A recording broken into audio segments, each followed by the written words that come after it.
আপনার বন্ধ থাকা সিম কার্ডের কল আসবে আপনার ফোনে থাকা সচল সিমে। এটি করা কিন্তু সম্ভব। জাস্ট ফোনের ডায়াল বারে গিয়ে কয়েকটা স্টেপ আপনাকে ফলো করতে হবে। প্রথমেই ফোনের ডায়াল বারে আমরা চলে গিয়ে ডায়াল অপশানে ক্লিক করে দিলাম। ভিডিওটা লাইক করে চ্যানেলের নতুন দর্শক হয়ে থাকলে সাবস্ক্রাইব করে দিবেন বন্ধুরা। তো এর পরবর্তীতে যেই সিমটা আপনি বন্ধ রাখতে চাচ্ছেন, সাপোজ এই সিমটা আপনার ফোনের 1 নাম্বার স্লট বা 2 নাম্বার স্লটে তুলবেন। তোলার পরে কিন্তু ডায়াল লিস্টে আসবেন। এসে আপনাকে এখানে ডায়াল করে দিতে হবে স্টার স্টার অর্থাৎ *62*. তো আপনার যেহেতু এই সিমটা বন্ধ থাকবে, বুঝতে পেরেছেন? এরপরে আপনার যেই সিমটা ফোনে তুলবেন ওই সিমের নাম্বারটা এখানে জাস্ট দিয়ে দিবেন। লাইক অ্যাস আমারটা যদি গ্রামীণ হয় 017 বা 013 দিয়ে শুরু হবে। তারপরে আমি আমার নাম্বারটা দিয়ে দিব 11 ডিজিটের। তারপর স্টার্ট দিয়ে দিব। তারপর আপনি অবশ্যই সিম কার্ড ওয়ানে ক্লিক করবেন, কেননা আপনার যেই সিমটা বন্ধ থাকবে সেটা ফোনের সিমের 1 নাম্বার স্লটে তুলবেন।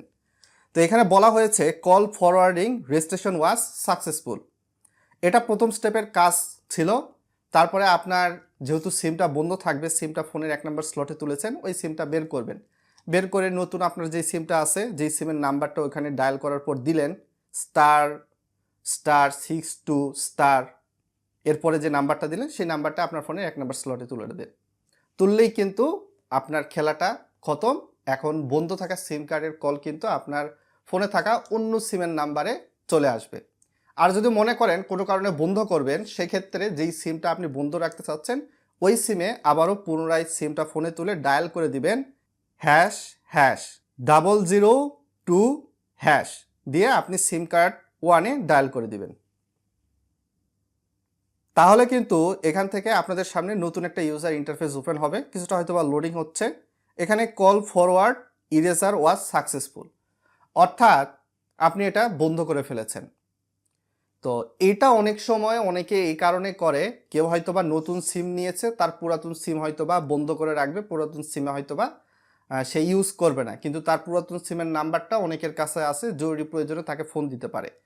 তখন সেই ক্ষেত্রে আপনার এই সিমটা যেহেতু বন্ধ রাখবেন, বন্ধ রাখার পূর্বে ফোনের সিম স্লট ওয়ানে তুলে কোডটা ডায়াল করার মাধ্যমে কিন্তু কল ফরওয়ার্ডিং চালু করে নিতে পারেন। আর এই সিস্টেমটা যদি চালু করেন তাহলে পরবর্তী যেই সিমটা আপনার ফোনে থাকবেন, সচল সিমটা থাকবে আপনার ফোনে, যখন কল আসবে অনেক সময় যেই সিমটা আপনি ফোনে তুলেছেন ওই সিমে সরাসরি কল দিলে কিন্তু কল নাও আসতে পারে, নেটওয়ার্ক বিজি দেখাতে পারে। তো এইটা হচ্ছে কল ফরওয়ার্ডের একটা সমস্যা বলতে পারেন, এবং সুবিধা সম্পর্কে আপনাদেরকে জানিয়ে দিয়েছি। সো ভিডিওটা কেমন লাগলো ভিডিওর কমেন্ট বক্সে জানাবেন, ভালো নাকি মন্দ।